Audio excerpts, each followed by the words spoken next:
Então o Trump anunciou ontem um tarifaço que pode pesar forte em grandes ações da Bolsa Brasileira. A posição de uma taxa de 25% em cima de importações de aço e alumínio pelos Estados Unidos foi visto como uma bomba aqui para o mercado nacional, já que o Brasil é o segundo maior fornecedor de aço em volume para os Estados Unidos. Nisso, várias ações como Vale, CSN Mineração, Gerdau e Usiminas sofreram um baque. E aí, caso você tenha uma dessas ações, talvez você esteja se perguntando: bicho, putz, será que eu mantenho essa ação aqui em carteira agora? Será que não é hora de vender ela? Ou talvez você ainda esteja se perguntando, né? Poxa, será que com essa queda não abriu uma oportunidade? Enfim, nesse vídeo aqui, o que a gente vai fazer? A gente vai te explicar tudo sobre o tarifaço do Trump, o que está em jogo, como é que isso pode afetar o mercado brasileiro. A gente vai te ajudar a tomar a melhor decisão possível aí para o seu cenário. Então presta muita atenção. Se você gostar desse vídeo, deixa o like aqui. Liga em tudo que o meu sócio Felipe Almeida vai trazer agora.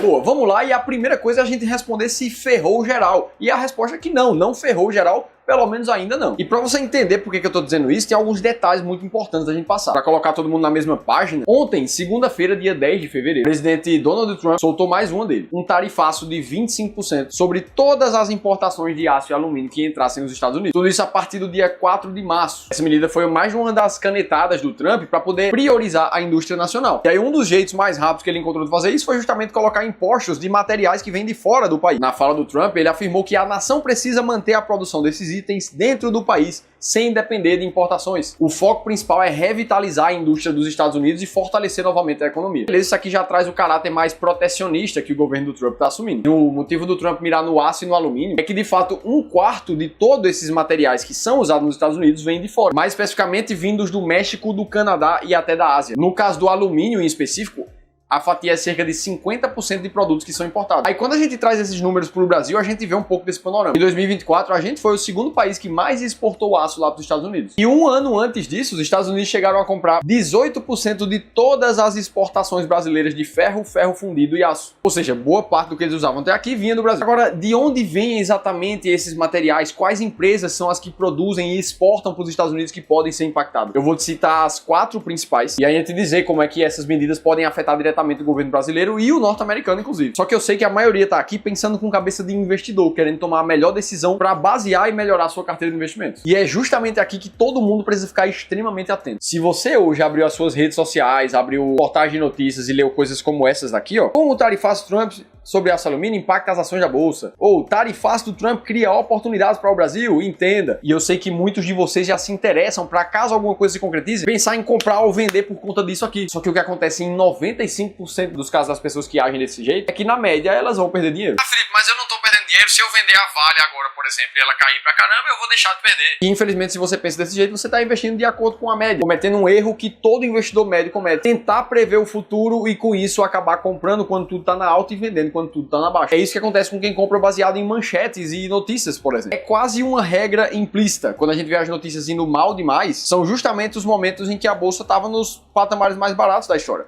Em compensação, quando a gente viu as notícias indo bem demais, eram justamente os patamares mais caros da bolsa. Lá nos Estados Unidos mesmo, um estudo feito pela JP Morgan mostra que a rentabilidade média dos investidores lá, que tentam investir por conta própria, tentando tomar a decisão certa ali, baseado no que está lendo do mercado, acabou ficando abaixo até mesmo da inflação no período. E é por isso que, se você não tem tempo para perder acompanhando o mercado financeiro, cada uma das notícias, ainda tentar entender qual é a decisão que você tem que tomar baseado nisso, aí eu vou te convidar a participar gratuitamente de uma sessão de consultoria de investimentos conosco aqui do Clube do Valor. Tem um QR Code aqui na sua tela e, se você apontar a câmera do seu celular, preencher um formulário que vai te custar 20 segundos da tua vida e agendar uma sessão de consultoria, aí você vai participar de uma reunião com um planejador financeiro para olhar para o teu caso de forma individual, a tua carteira, os teus objetivos, o teu contexto e te ajudar a investir cada vez melhor. Foi isso que aconteceu com o Roberto, por exemplo. Há poucos dias mandou um feedback pra gente. Eu vou deixar um link aqui na descrição do vídeo também pra você clicar e se inscrever. Beleza, falamos um pouquinho do tarifaço. Agora, o que provavelmente deve acontecer daqui pra frente? Como é que ficam Gerdau, Vale, Usiminas, CSN? Vamos começar pelos impactos indiretos no mercado. Até porque lá nos Estados Unidos, o que provavelmente vai acontecer é que os consumidores no D0 também vão sentir esses impactos apertando no próprio bolso. Em uma reportagem da BBC News, essas novas taxas foram comparadas ao efeito máquina de lavar. E foi algo similar que aconteceu lá em 2018, 2018, onde no primeiro mandato do Trump, ele aplicou um imposto muito parecido como esse, só que era para importação de máquinas de lavar para os Estados Unidos, também visando proteger as indústrias locais. Só que, pensa comigo, toda e qualquer medida intervencionista que precise de uma canetada para tentar mudar a economia, ela acaba tendo consequências muito mais trágicas. Ora, se naquela época os Estados Unidos acabavam importando muito mais máquina de lavar, é porque o preço do mercado internacional era mais competitivo. E com isso, os consumidores finais acabavam comprando máquina de lavar com um preço mais barato. No momento em que você coloca um imposto de importação e você deixa mais caro na canetada o produto que vem de fora, ok, você abre espaço para a indústria nacional começar a se movimentar e começar a produzir aquele produto que agora está em falta. Só que perceba que esses mesmos produtores, eles não faziam antes porque eles não conseguiam competir com o preço internacional. Ou seja, a capacidade de produção, ela já é mais cara por natureza desse tipo de produto aqui dentro do país. Nesse meio tempo inteiro, tem uma coisa que não mudou: a demanda pelas pessoas dos Estados Unidos por novas máquinas de lavar. Então, com a demanda sendo a mesma, a oferta sendo muito menor e o custo de produção desses produtos sendo ainda maior, o que a gente vê naturalmente é uma inflação dos preços da máquina de lavar. E por mais que a indústria local acabe gerando novas oportunidades de emprego nesse processo de industrialização, basta puxar os casos reais de onde isso aconteceu para ver que os efeitos não compensam. As máquinas de lavar acabaram subindo 12%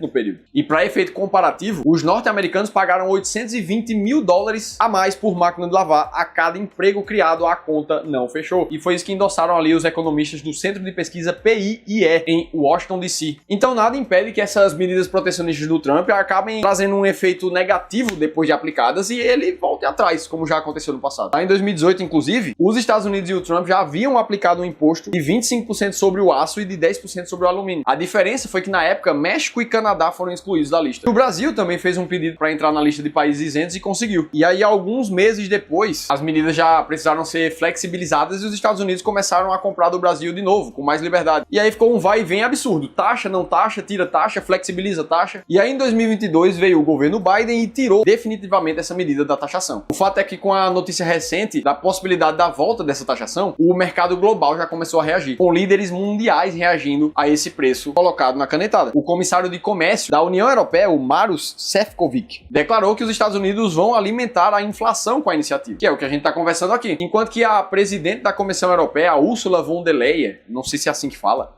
afirmou que as tarifas injustificadas sobre a União Europeia não ficarão sem resposta. Já o primeiro-ministro do Canadá, o Justin Trudeau, diz que as tarifas são inaceitáveis e que os canadenses vão agir firmemente se necessário. Quando a gente olha para a América Latina, a presidente do México e o ministro da Fazenda do Brasil, Fernando Haddad, adotaram uma postura mais conservadora nesse cenário. Haddad afirmou que só vai se manifestar quando as medidas realmente tiverem algo de concreto, real, e ainda diz que não deve se basear em anúncios que podem ser mal interpretados e revistos. Até porque o Brasil pode ser afetado de diferentes maneiras com essa imposição. Uma delas, por exemplo, é o menor volume de produção de veículos, que afeta naturalmente a nossa cadeia econômica inteira. E aí, olhando mais especificamente para as empresas, Usiminas e CSN, por exemplo, devem ser impactadas de forma secundária, já que elas importam em até 4% para os Estados Unidos. Não é uma quantia tão grande, mas também está presente. E a mesma coisa acontece com a Vale, que teria um impacto indireto pela queda da demanda de minério de ferro que vai acontecer internamente, sendo consequência da taxação ali da exportação. Por outro lado, no caso da Gerdau, por exemplo, GGBR4, que acaba produzindo aço dentro dos Estados Unidos, a situação é um pouco mais tranquila. Como ela não necessariamente vai estar exportando para lá fora, ela já produz lá dentro mesmo, os resultados podem inclusive crescer. Aí a gente olha para isso aqui e fica a pergunta, então é hora de comprar a Gerdau pesado, caso isso aconteça, vender Vale, vender CSN? E a resposta é calma, que não é bem assim. E nisso eu preciso ser muito sincero contigo. Não dá absolutamente para prever o futuro. Nesse caso aqui, eu preciso concordar com o posicionamento do Fernando Haddad. Como é que a gente vai falar alguma coisa se isso ainda não virou verdade, isso ainda não virou números? Mais que isso, quantas vezes na história a gente não já ouviu aquela famosa frase de sobe no boato e cai no fato? Toda a expectativa que se tem sobre algum evento econômico que está para acontecer já acaba indo para o preço antes mesmo do evento acontecer, e na hora que aquilo de fato acontece, os preços têm um comportamento diferente do que se esperava. Então a verdade é que não dá para cravar, bater o martelo e dizer qual empresa vai subir, vai cair, nem é função da gente fazer isso aqui. Agora, o que dá para fazer e o que é aconselhado de fazer nesse momento ou em qualquer outro é seguir a sua estratégia de forma muito clara e fiel. Um exemplo disso é que, independente da taxação que a gente venha a ver ou não, algumas empresas de aço e mineração estão baratas nesse momento e outras estão caras. A Vale e a CSN Mineração, por exemplo, estão hoje entre as empresas mais baratas da bolsa, graças à sua altíssima geração de caixa em relação ao seu valor do mercado. Perceba que nada aqui diz respeito à possível taxação ou não. A gente se baseia estritamente em números e dados para tomar essa decisão. E o mesmo vale para a Gerdau, GGBR, que também está entre as ações mais baratas da bolsa. Já no caso da Usiminas, ela está lá na posição número 110 com um earn yield de menos de 7%, sendo assim uma empresa muito cara nesse momento. Ah, Felipe, mas vocês aí não consideram as notícias, nem os possíveis acontecimentos com o governo, com a economia. E é justamente por investir assim que a gente não recai sobre os nossos viés emocionais e consegue ter um resultado como esse, que a estratégia das ações mais baratas entregou, por exemplo, um retorno de 5 vezes mais do que o retorno médio do Ibovespa do Brasil. Inclusive, se você quiser conhecer detalhes de como essa estratégia funciona e 10 empresas que estão atualmente muito baratas na Bolsa do Brasil, aí eu te convido a baixar esse e-book gratuito que eu vou deixar aqui em cima para você. E pode ser baixado também clicando no segundo link da descrição do vídeo. Dito tudo isso, se você quiser descobrir se é possível viver de renda no Brasil com 500 mil reais investidos, aí você precisa assistir esse outro vídeo aqui, eu te contei tudo isso em detalhes, eu vou estar te esperando por lá.